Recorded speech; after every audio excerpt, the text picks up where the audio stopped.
이빨이 성성하다고 해서 다 존경받는 어른이 되는 것은 아니다. 하는 일 없이 그저 세월 가는 대로 나이만 먹었다면 그 사람은 장로가 아니라 어리석은 늙은이에 지나지 않는다. 중국의 선승 서암은 매일 이렇게 말했다. 정신 차려라. 남에게 속지 말아라. 모든 사람들은 저마다 이익을 위해 각각 마음속에 하고 싶은 것이 있나니 마음속에 바라는 것은 한 가지이나 땀 흘려 노력하는 자만이 그것을 얻을 수 있으리라.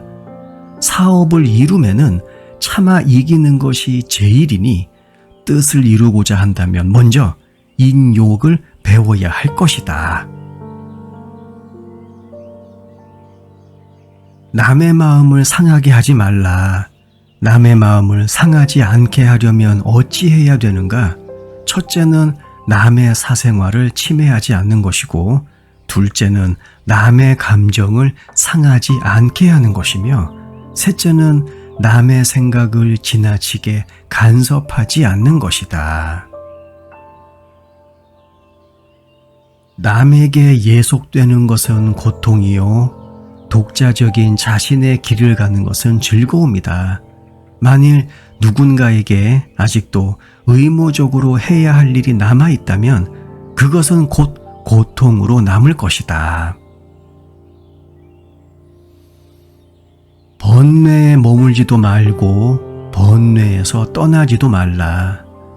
이 세상에 머물지도 말고 저 영혼에 머물지도 말라. 육체는 덧없이 사라진다. 그러나 이 육체를 거부하지는 말라. 왜냐하면 이 육체는 영원한 것의 거주처이기 때문이다. 믿음은 깨달음을 이루는 씨앗이다.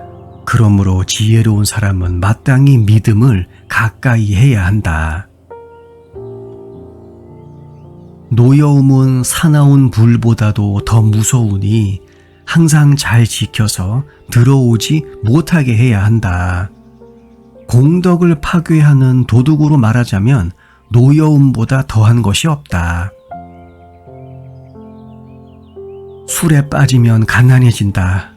생각이 어리석어지고 재물을 탕진하게 되고 사치를 좋아하고 남들과 노름하며 다른 여자를 엿보게 된다. 이렇게 더러운 행동을 익혀서 달이 그 몸을 향해 이지러지듯 점점 타락하여 결국 자신을 파멸의 늪으로 몰고 간다. 자기 자신에게만 너무 집착하지 말라.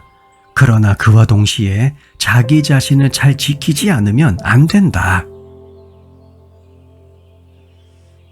술을 마시면 방자해진다. 그리하여 현세에서는 어리석어지고 내세에는 머리가 둔해서 복을 닦지 못하게 된다.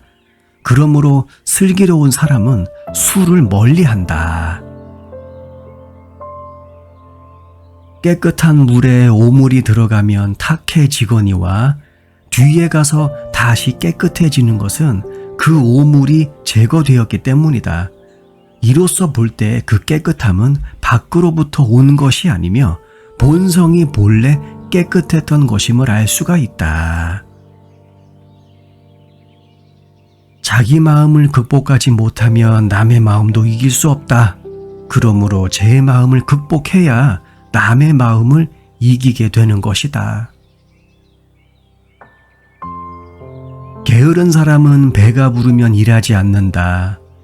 배가 고파도 일하지 않으며 춥다고 일하지 않으며 덥다고 일하지 않으며 새벽이라고 일하지 않으며 저녁이라고 일하지 않는다. 이런 탓으로 사업을 해도 성공하지 못하고 낭비와 사치로 재산을 탕진하고 마는 것이다. 두 착한 가르침이 있어 중생을 구제하나니 첫째는 참이요 둘째는 괴다. 참이란 스스로 죄를 짓지 않는 것이요 괴란 남을 가르쳐서 죄를 짓지 않게 하는 것이다. 참이란 마음속으로 자신의 죄를 부끄러워하는 것이요. 괴란 남에게 제 죄를 고백하는 것이다. 참이란 사람에게 부끄러워함이요. 괴란 하늘에 대해 부끄러워함이다. 두 말을 합쳐서 참괴라 하니 참괴가 없는 자는 사람이라 할 수 없다. 성내지 않음으로써 노여움을 이기고 좋은 일로써 악한 일을 이기고 서로 나누어 가짐으로써 인색함을 이기고 진실로써 거짓을 이겨라. 깨닫지 못하면 부처가 중생이고 깨달으면 중생이 부처다. 어리석으면 부처가 중생이지만 지혜로우면 중생이 부처다. 거름을 많이 준 밭에서 자란 감자는 영양도 많고 알도 굵다. 그러므로 수행자는 지혜를 더욱 빛내기 위하여 일부러 저 영양분이 많은 번뇌의 거름 속으로 들어가는 것이다. 요즘 사람들은 진리를 구하는 것이 절실히 당면한 이해를 구하는 것만 못하다고 말한다. 그래서 화려한 것만 다투어 익히고 털끝만한 이해도 비교하고 헤아리면서 눈앞의 일만 하려고 애쓴다. 자비심을 가지고 남을 위해 보시한 공덕은 그 크기가 대지와 같다. 그러나 자신을 위해 온갖 것을 보시했을 경우 그 공덕은 겨우 겨자씨밖에 안 된다.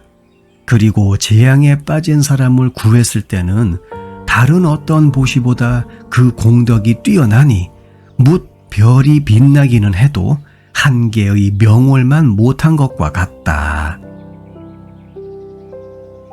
인간에게 있어서 가장 무서운 독극물은 이 세 가지보다 더한 것이 없다. 첫째, 지나친 욕심. 둘째, 때와 장소를 가리지 않는 분노. 셋째, 영적인 무지다. 밝은 지혜가 없는 사람에게는 선정이 없다. 선정을 수행하지 않는 사람에게는 밝은 지혜가 없다.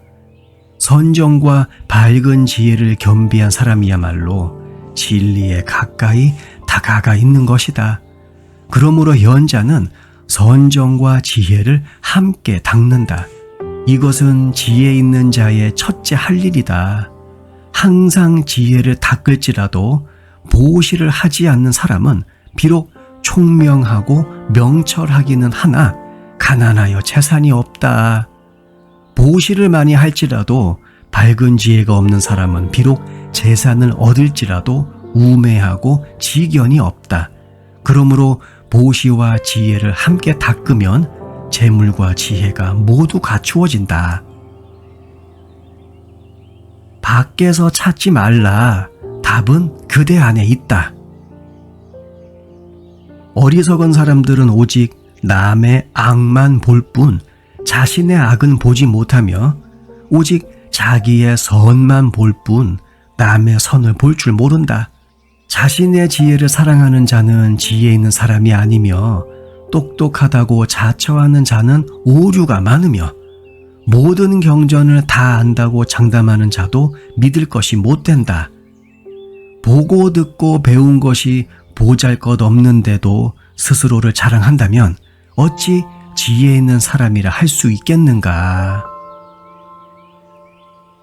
수행자는 음식을 탐해서는 안 된다. 사람은 누구나 자신에게 부여된 음식의 양과 수명이 있다. 그러므로 자기의 몫이 아닌 음식과 수명을 탐해서는 안 된다. 탐한다고 해서 자기의 몫이 아닌 것이 더 오지는 않는다. 음식의 양을 정도에 알맞게 절제하면 다음에 세 가지 좋은 결과가 뒤따른다. 첫째, 포식으로 인한 육체적 고통이 없어지고, 둘째, 수명이 연장되며, 셋째, 젊음이 지속된다. 정치에 종사하는 것도 생업에 종사하는 것도 보시 아닌 것이 없다. 꽃이 피는 것도 새가 우는 것도 그리고 바람이 불고 비가 오는 등 자연의 이 모든 변화 그대로가 모두 보시의 행인 것이다. 악한 일을 한 사람은 이 세상에서도 근심하고 저 세상에서도 근심한다. 그는 자기의 행위가 더럽혀진 것을 보고 근심하고 걱정한다. 부서진 배를 타고 강을 건너는 것과 같이 죽음을 겁낸다. 그러나 좋은 일을 한 사람은 이 세상에서도 즐겁고 저 세상에서도 즐겁다. 그는 자기의 행동이 깨끗함을 보고 기뻐한다. 복덕에 단단한 배를 타고 강을 건너는 것과 같이 죽음을 무서워하지 않는다. 상대를 행복하게 해줄 수 있다면 그것이 설령 독약이라도 줘야 한다. 하지만 상대를 불행하게 한다면 감로라도 줘서는 안 된다. 중생은 탐욕에 허덕인다. 그들은 금은보화가 아무리 많아도 만족할 줄 모른다. 그러므로 즐거움은 적고 괴로움이 많다. 지혜 있는 자라면 이런 이치를 능히 깨달아야 할 것이다. 믿음을 가져서 가정이 화평하면 살아생전에 복과 좋은 일이 저절로 찾아온다. 복이란 행위에서 결과일 뿐 결코 신이 내려주는 것이 아니다. 인색과 탐욕은 가난의 문이 되고 보시는 행복의 문이 된다. 스스로 총명하다고 하여 죄를 하찮게 여긴다면 죄는 끝없이 쌓여갈 것이다.